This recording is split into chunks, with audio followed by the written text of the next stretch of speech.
I have this speech, but I'm too far away from you. That's too far, way too far.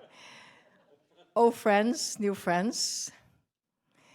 There's that moment in our lives, many moments, where art just lifts us up and where we're connecting, where there's a painting or in the middle of an opera or a film or in a song that just go, oh, this is who I am. This is how I feel. This is how I connect with our fellow human beings. My community gives us a sense of identity. It just transforms us, right? Well, Sarah, of course, knows that as an artist herself. And that aspect is what marked us as human beings. It's so different than animals, mammals, right? Our capacity to create, our capacity to connect, our capacity in a way to lift ourselves up. You know, we say art is the soul of all of us, a city. It's totally true. It defines us in many ways and continuously defines us. Because it continuously defines us, we need to continuously invest in it. Because if we just get stuck in the old times, we can't continue to innovate and create. I was just a few minutes, half an hour ago, in the City of Toronto Art Gallery and looked at our art collection over at St. Lawrence. And I said, wow, okay, it's old. There's some new things in it, right? But as we continue to evolve, we need to lift up all the artists. Let me give you an example.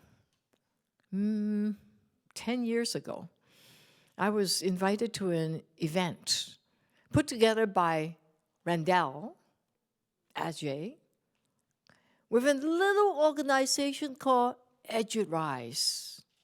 Some of you are nodding your head about EduRise, huh? Yeah. What does it do? Educate and entertain and rise up people. It's Scarborough-based. It's about empowering people and artists that have no voice. And in that event over at Daniel Spectrum, it was just opened, there was this fellow called Mustafa. Mustafa just took the show. Filmmaker, songwriter, poet, Mustafa the poet. I was just blown away by this little young teenager. I thought, who is this Mustafa? He talked about his life, who he was surrounded by. And it was about violence. It's about lack of hope. It's about why the young people, young black men needs to transform themselves and see hope through art and creativity. And about the pain that he suffered through his friends dying around him. And last year in 2022, I saw that Mustafa the poet, his album won the Alternative Album of the Year on Juno Award. I thought, wow, yeah, Juno Award. He continues to talk about his pain because his brother got killed. Ouch. And he's losing hope. But we hope he won't. Because artists that lives in this city experience a lot of things that we also experience, but they experience it so much deeper. And that the fact that they could transform that feeling into art form takes us to a different level.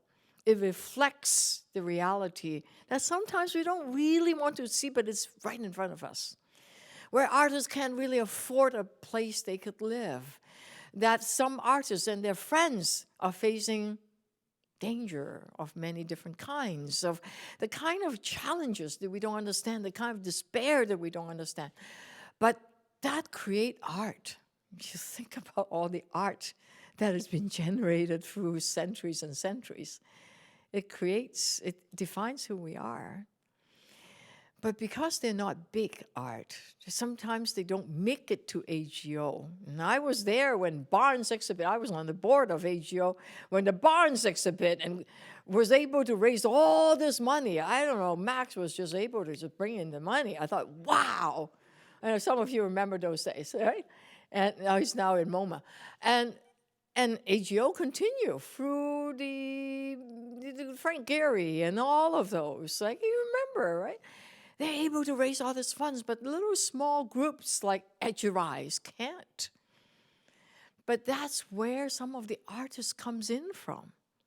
Mustafa got exposure because all his friends around him were supporting him.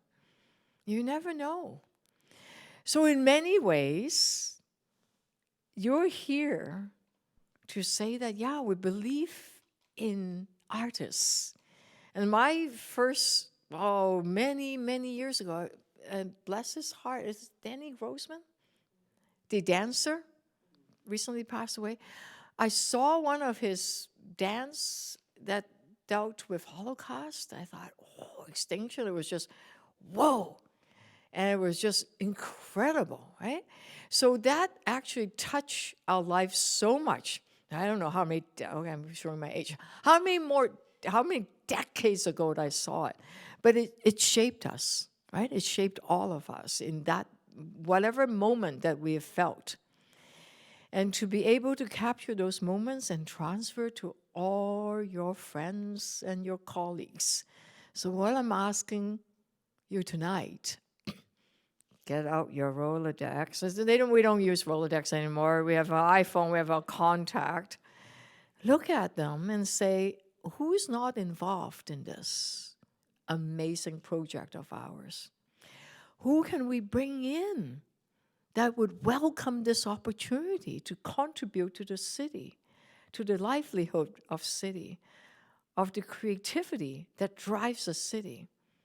I don't go down to New York to check out the bike lanes, not just to see Hamilton. I can now see it. I did a few years ago. Is to go to some of the art galleries, the small things, right? See what I can discover. Invite your friends. Invite your colleagues. Look at who's missing and bring them in. Give them the opportunity that you experience in that rewarding sense that, I'm contributing to this wonderful city of ours.